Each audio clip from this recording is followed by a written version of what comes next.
Sure. So today we're going to be talking about Book Quest. This is a game from East Asia Soft. Came out on August 10th of this year, 2022.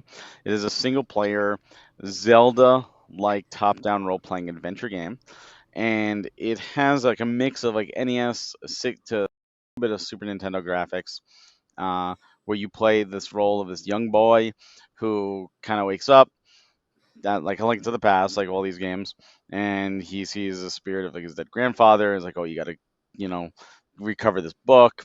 And there's like, it's really interesting because they use like almost like cinematic cutscenes, but they're like almost like still images, but it's done really well. And you start off, you're in a town. You're the town you start off with. It's dark, and one thing I notice is it's kind of it helps you lead into the next directive. It tells you what you need to do. So it gives you direction. So it's not one of those games like Zelda 1 where it's just like it's dangerous to go alone, take this. It does help at least guide you off in the start. So Greg, what is your experience with the story and with the gameplay of BookQuest? At least from the story perspective, I was definitely pretty hooked. Like I always am like a sucker for like the quest kind of games that we've covered in previous game chats, but this is definitely no exception there. I mean, it doesn't need to be the most in-depth thing, but just trying to retrieve like a family book is very interesting, and the way that like it's just perceived like there's like this thief that gets away with it and you're just kind of chasing him for the first like few chapters. So that's pretty much the extent of what I've played of the story, but it's still very interesting and intricate the way they have everything like intertwined in there together.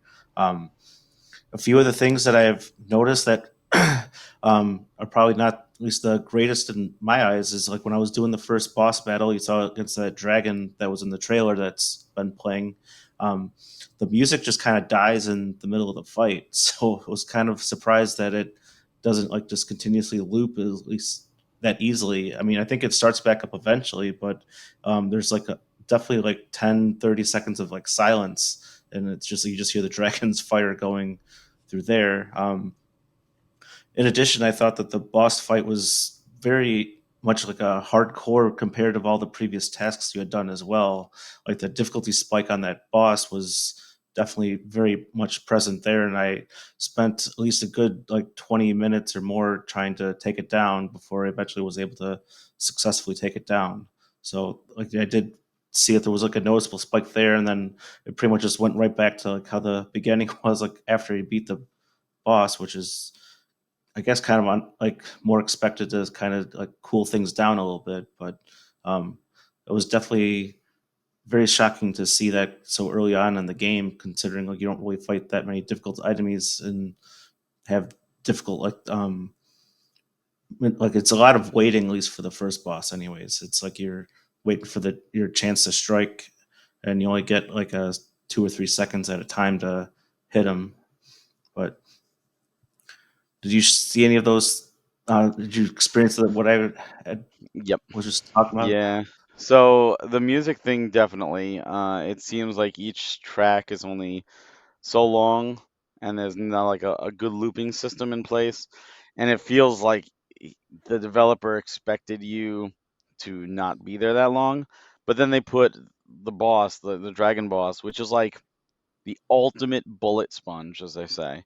Like the difficulty ramps up, the health bar to the boss is ridiculously huge, and then you have to, in order to attack the boss, you have to count because he shoots like 5 fireballs, I think it is, and then he'll land, and then you have time to hit him 4 times, and then you have to get away. Because when he lands, there's like a dust cloud, and it'll hurt you. And when it hurts you, I mean, it'll take almost like 50% of your health. Like it decimates you. And like that makes sense. A dragon is just crashing. But when he lifts off, it also hurts you. So if you're standing next to him attacking with your short range sword and he lifts off, there goes another half of your health. And you've done like 3% of his health and he just murders you in like one shot. I'm like, oh my God. Like at first I was like, what do I do? Do I hit the fireballs against try to ricochet them to the guy in the hot air balloon? And then when you get to 50%, as if that's not enough, and it takes like 10 minutes to get him to 50%. Like it is a slow slog. Then he starts summoning all these little dragons. And then even if you kill the little dragons, he keeps summoning them. So it's like, oh my god, you just turned a 10-minute thing now into a 20-minute thing. And I never wound up beating the boss because I got him close and I died. And I'm like, I just wasted 30 minutes of my life almost on this boss. I am done. Like that is just, I don't like it when a game doesn't appreciate or like respect your time. And I feel like that boss, it's especially for the first boss, that's like that's too much. Like I feel if they gave him less life, and most importantly, they didn't hurt you when he gets up, like when he flies up. I think that would have been at least a bigger help. But it takes you like a couple tries to realize what kills you. Because I'm like, wait, why did I die already? Like, what the heck? So, Yeah, it's Godspeed there. it was a it was especially noticeable on the last phase of the boss because, like, when he does the lift up, he didn't. There was no visual cue that you were getting hurt. So, like, when I had him down to like 2 or 3 hits left, like I died, and I was like, "How the heck did I die?" There was like nothing even on the screen, and then I discovered like it's because of his uplift, and there wasn't even a visual cue like there was in the previous 2 phases, where it was like noticeable that like okay, now he's gonna hurt me after a couple seconds.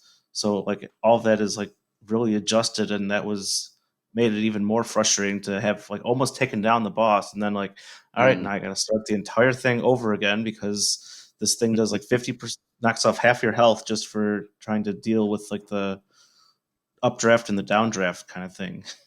And Yeah, that's the other. It's just so unforgiving in that sense because it takes off so much of your health in one shot. Like if it hurt you a little bit, it'd be like, oh, okay, I'd be fine. But it literally will massacre you. You could die in that boss within the first 10 seconds.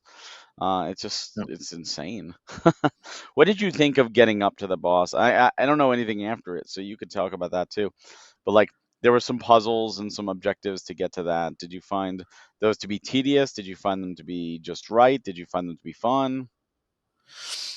I think it was almost kind of like in the middle, like the first part, like when you go into the forest, like there was like a little mini game thing, and that was actually really surprisingly fun. Like suddenly turned into like a little Mario game, and you're platforming over like the little bridge thing and jumping on enemies, and pretty much for the most part, that was a heck of a lot of fun doing that very first objective. And then when you get to the actual forest, it seemed like it was pretty like straightforward. Like the guard has like the key to the door to get to the lever, like okay, there's some little bit of backtracking there, but then I noticed like you find the actual axe from like the quest you got from the village. It didn't let me go back to the village to return said axe, but and I still haven't returned it after beating the dragon, so I don't know what's when I get an opportunity to actually return the axe because you can't even equip it or use it or anything. So it's definitely a quest item that they don't want you doing anything with it. And then like when you get to the next portion, you're like you finally find like the door, and then you have to actually trigger the quest for all the shards to appear. So here I am having pretty much explored the entire forest, like reaching a dead end and the other dead end and whatnot. Didn't see anything notable there. I'm like, okay, it's just like a simple maze. And then when I found the actual door, then it was like, oh, now you can go. Now all these shards just magically appeared throughout the forest, and now I'm backtracking all to these other dead ends that I've already explored to have to go back there just to find the actual quest item. So that was kind of tedious and unnecessary. It wasn't really valuing my time there, so it was just kind of like, oh, I have to actually trigger the go up to the door to trigger the shard quest and then actually collect everything. So that was not the best mixed bag there, but the earlier puzzles were sufficient, just like gathering the berries for the guard and hitting like the lever to open up the thorns and whatnot. That seemed pretty straightforward and kind of Yeah. nice. What did you think? Like, one thing I do like is when a game will change genres for a bit, just like to kind of throw a little homage, like the Mario thing. It reminded me very much of like playing Link's Awakening, where it's like, top-down Zelda and then side scroller. What did you think of the fast-paced jumping platform puzzle to get to the dragon? Because like that was like more difficult for me than I think it should have been. Same. I definitely was not expecting it. I was thinking like, oh, do I hit like up to jump above me?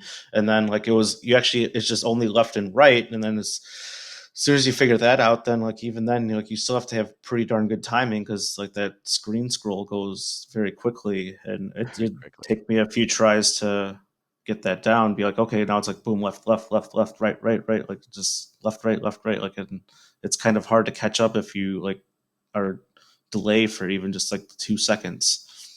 But it Are was there an any more of interesting those type game. of things? Like Past the Dragon? Are there any more of those interesting genre switches? Well, the Have next you even quest encountered after those? you, yeah, at least after you beat the dragon, you actually have to go back to the forest, so you have to repeat the bridge challenge again. So, it was basically the exact same thing. It didn't change. So, um, that was the only other one that I got the chance to play, and then I just like starting chapter 3, I think a little bit right before the podcast started. So it's that boss really took way too much Yeah, time than I care to admit to sit through. that, that boss.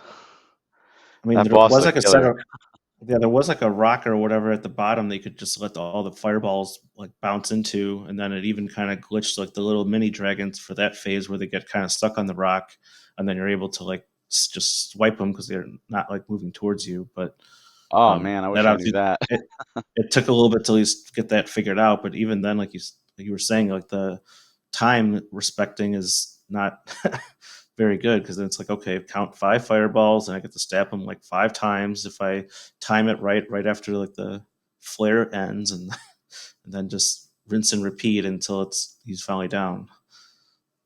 Yeah. So this game is normally 6.99. It is currently, as of the time of this recording, on sale for 5.59. It's 20% off. Would you recommend this game, Greg, at 6.99, at 5.59, or lower, or not at all?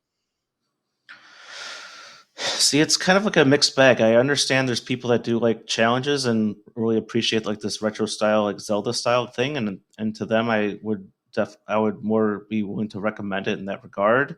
But if you're not one that like takes challenge like lightly or doesn't um really cares for like the most like modern graphics, not like the retro style feel and stuff, then even at that price, I don't know if it would be necessarily worth it. Um, I did catch a few of the spelling errors like in the story dialogue before the dragon fight, so that was another noticeable thing that I did wanted to bring up there as well. But just due to that first boss and that difficulty spike, I think that might discourage a lot of players from wanting to even continue the game if they were not sent on overcoming challenges.